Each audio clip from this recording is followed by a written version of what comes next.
ఈరోజు నానా బాధల చేత శోధనల చేత అల్లాడిపోతూ ఎందుకయ్యా నాకు ఇట్లాంటి పరిస్థితి అని నువ్వు అంటుండొచ్చు, ప్రశ్నిస్తుండొచ్చు, విరక్తి వస్తుండొచ్చు, ప్రార్థన చేయ బుద్ధి కాకపోతుండొచ్చు, వాక్యం చదువు బుద్ధి కాకపోతుండొచ్చు, అసలు సన్నిధికే వెళ్ళబుద్ధి కాకపోతుండొచ్చు,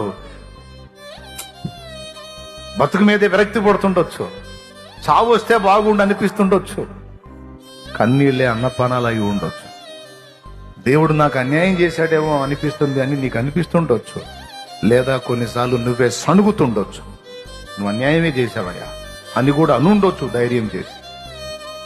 అయితే నేను చెప్పే మాట ఏంటంటే, ఒక రోజు ఉంది, ఆయన న్యాయ విధులన్నీ నీకు ప్రత్యక్షపరుస్తాడు. అనుమతించిన సంభవాలు సంఘటనలు ఎందుకు అనుమతించాడో నీకు ఫుల్ క్లారిటీ ఇస్తాడు.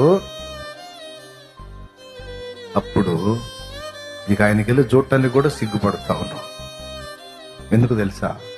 నువ్వు కూడా సచ్చినట్టు ఈ మాట అంటావు, నాథా సత్యస్వరూపి, నిన్ను అపార్థం చేసుకున్నా, నీ తీర్పులన్నీ న్యాయములు సత్యములై ఉన్నవి అని సాష్టాంగపడి సాగిలపడి నమస్కారం చేస్తా.